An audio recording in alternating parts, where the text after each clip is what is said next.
Привет всем! Сегодня вас ждет несколько сюжетов. Лебеди. Лебеди в условиях зимы, когда озеро покрывается коркой льда. Как мы решаем вопрос с кормушкой? Котики. Котик Вилли в поисках своего друга. Котята прыгают по сугробам. Утки. Вы видели, что уткам ничего не достается, потому что все съедают лебеди. Но это нечестно. И мы нашли некоторый способ решения этой проблемы. Итак, сегодня множество сюжетов. Дело в том, что у нас настоящая зима. Зима с холодами. Соответственно, некоторые особенности жизни наших меньших братьев. А мы с вами будем следить за тем, как и что происходит в нашем домашнем семейном зоопарке. Вернее, это не зоопарк, это природный парк.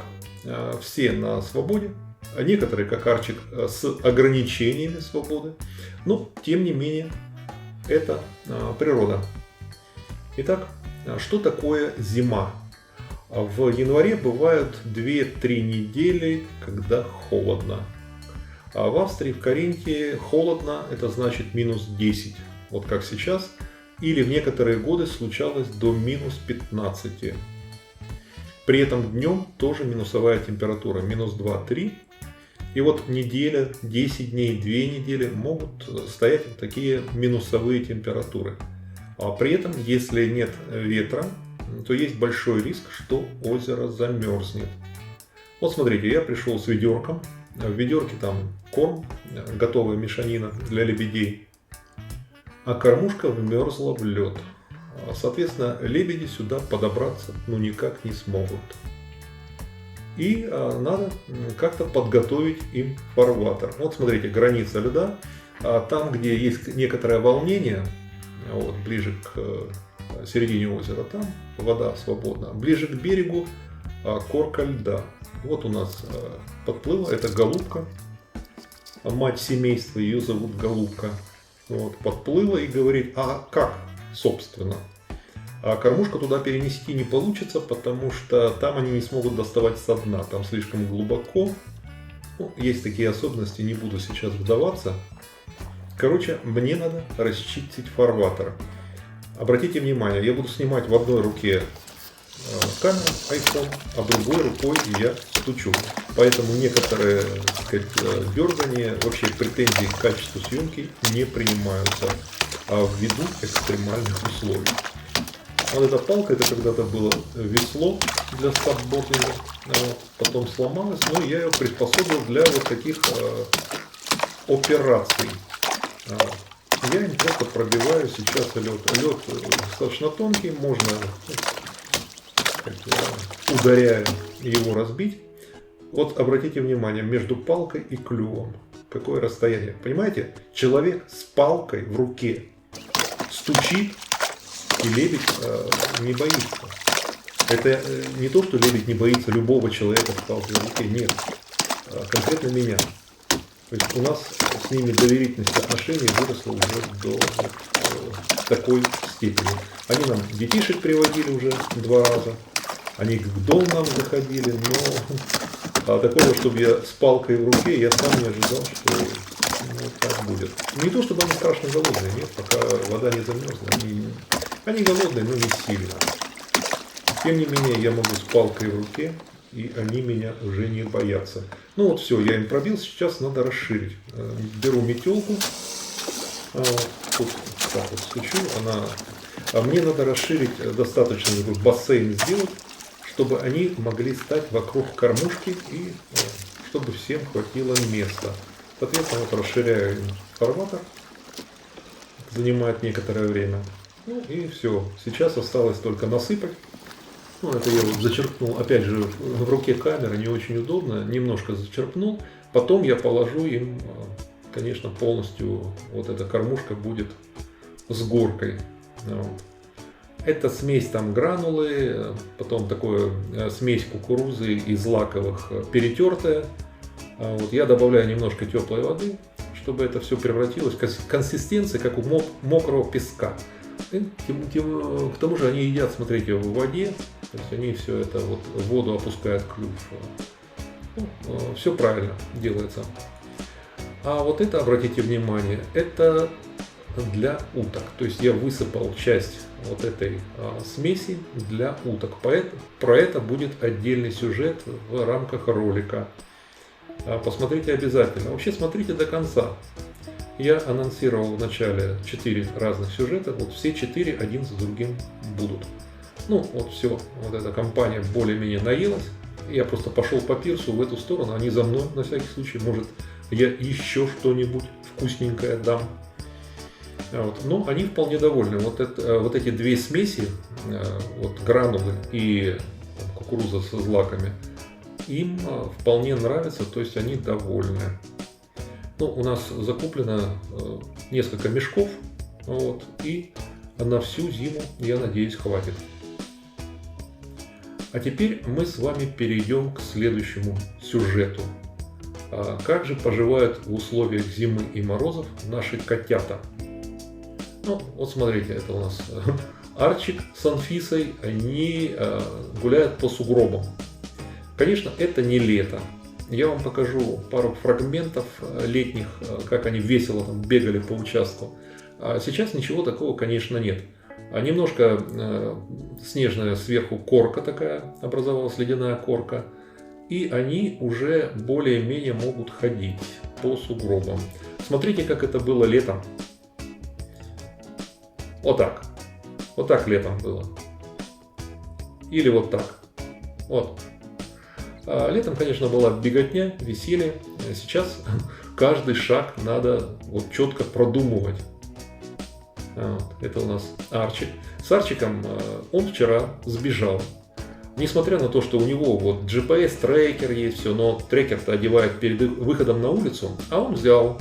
Вечером уже темно было, дверь чуть-чуть приоткрыли, пустить котика Вилли, а он через голову Вилли просто вот так вот перепрыгнул и сбежал на улицу. И прямиком по льду на соседний участок справа. А вот на улице -8, темно.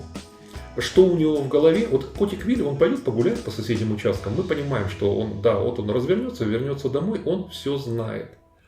А как себя будет вести Арчик, знает ли он про дом, поймет ли он, что надо вот и где надо пройти, мы пока не знаем. У нас такой уверенности нет. Ну, пошли искать. К счастью, у нас в соседнем участке он уже замерз. Он там сидел и, в общем-то, ждал, когда за ним придут и его заберут. Вот. За ним пришли, его забрали, он уже намочил лапы и хвост, где-то умудрился. Короче, Арчик у нас сейчас сидит под жесточайшим арестом. Вот. Потому что, ну, вот так брать, сбегать, перепрыгивать через голову котика Вилли, это уже слишком. Анфиса в этом отношении, ну, тьфу-тьфу-тьфу, она ведет себя абсолютно по-другому. Вы это увидите. А вот с Арчиком у нас, конечно, пока некоторое непонимание ходит. Мы вчера на него, честно говоря, даже злые были. Ночью ходить ночью с фонарями там, кота с фонарями искать. Вот. А сколько бы он там просидел, то есть он не то чтобы куда-то уходил дальше или шел домой, он просто вот сел и, похоже, не знал, а что делать дальше. Вот я сбежать-то сбежал, а что я дальше-то должен делать? Вот. И он разрешил подойти, разрешил взять себя, не стал убегать. В общем, он подмерз и понял, что что-то не то, что-то не так. Вот. Ходит по сугробам. Анфиска, она быстро вот свое отношение, вот один из роликов на канале есть, когда первый снег, посмотрите, котята и первый снег, там сразу было видно, что Арчик, он пошел по снегу, а Анфиса, она лапкой попробовала, сказала, да что я, дурная что ли, ходить, лапы мочить. Вот смотрите, вот это Анфиса, она выходит через окно кухни, садится на подоконник и смотрит. Вот там почта приехала, она наблюдает, а что там привезли, там люди какие-то ходят. И она так может сидеть долго-долго. Когда ей надоест, она разворачивается, сказать, и заходит через то же окно. Но у нее есть пост номер 1. Вот это пост номер 1, кормушка. И вот там Анфиса может сидеть полчаса, может сидеть час, Потом она уже вся закоченела. Кто-то из нас выходит, я или Ирина, берем ее на руки и несем домой. Она такая, она с поста номер 1 уходить нельзя. И вот она будет сидеть под кормушкой, смотреть там, когда же появится птичка. Ну, что-то невероятное просто. Ну, кот Вилли пошел, он у нас пользуется доверием. Он на свободном выгуле. Его выпустили, он пошел. А Арчик уже лежал тут или Арчику пока не позволяют? Нет, это же для Анфисы. Это же она все время здесь лежит посередине стола. У нее-то обзор такой, там удобно, вот она может голову, видишь, вот так может делать.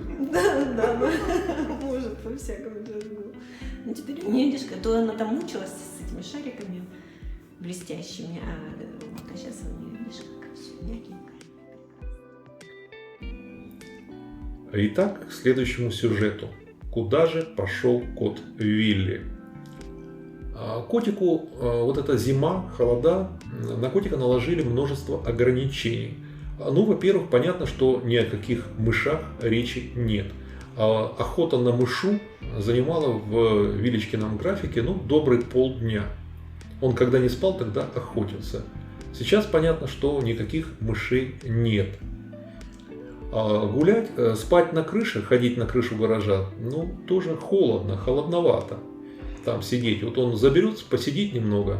Кстати, посмотрите видео, как мы его освобождали из снежного плена. Вот это просто было обалденно. Он забрался на крышу, там его снегом блокировало, и мы его оттуда доставали. Видео недавно вышло на канале, посмотрите. Осталось из развлечений только общение с другом. У котика есть друг, черный кот. Он живет в фермерском хозяйстве за дорогой. Но он на свободном выгуле и гуляет везде, ходит везде. Есть видео на канале, как они с котиком Вилли сидели на крыше, у нас на крыше гаража, и орали друг на друга дурными голосами. То есть у них такое отношение, они враги и друзья одновременно. А мы оставляем вот этому котику что-то поесть. Сейчас ввиду морозов мясо уже нельзя оставлять, оставляем только сухой корм. Вот. Он приходит, а котик Вилли с ним вот через ограду, они тоже друг на друга воют. И вот котик мне говорит: я, пожалуй, с тобой пойду, друга поищу. Вот. Я, говорит, пойду с тобой. По возвращении он отправился домой, замерз. Но котик у нас через дверь террасы не ходит, он заходит домой через окно. Вот. Через окно спальни. Запрыгивает на подоконник, все. А вот это утром сегодня, что у него там переключилось, но котик вдруг запрыгнул на стол, чего он давненько не делал, сел рядом с цветком. Вот этот цветок нам подарили на Рождество соседи. Вот. И позирует, решил попозировать. А у нас с вами следующий сюжет. Следующий сюжет будет про уток. Вот. Почему вопрос кормления уток встал отдельно? Почему его рассматриваем отдельно? Все понятно. Подобраться к кормушке к этой у уток нет никаких шансов, потому что все блокировано лебедями. Обратите внимание, этой кормушки вполне хватает, чтобы все 6 лебедей запросто одновременно ели, и 7, и 8.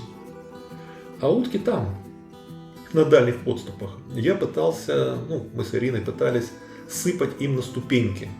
Вот. Ступеньки пирса там низко, они могли бы забрать. Но лебеди тоже подплывали, оттуда тоже все съедали.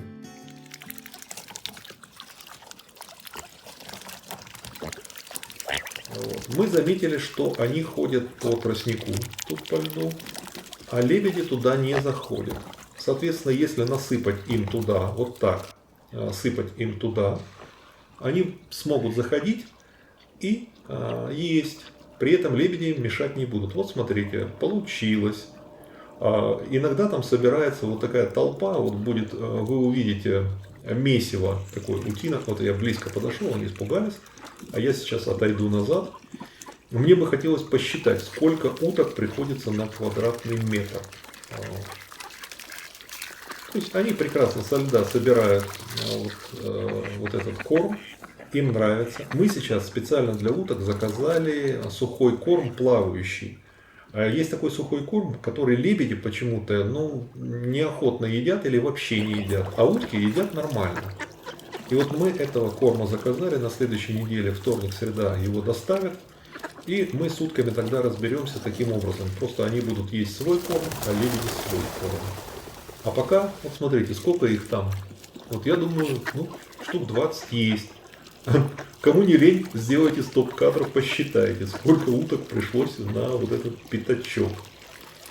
Я туда подсыпаю, Ирина им тоже сыпет специально туда на лед. А вот это отщепенцы. Вот слева от пирса они решили там поискать. Там вчера Ирина насыпала, но не знаю, что они там найдут, но зато без конкуренции. В общем, с утками мы как-то разобрались. То есть они тоже не в претензии. А вот такой ролик. Посмотрите, пожалуйста, все, что я рекомендовал. Ссылки я оставлю в комментариях и в описании этого ролика. И до следующих зимних встреч с вами. Если фильм вам понравился, поставьте лайк. Кликните котика, откроется окошко подписки. Подпишитесь на канал, включите уведомления. Будьте здоровы, будьте счастливы и успехов вам!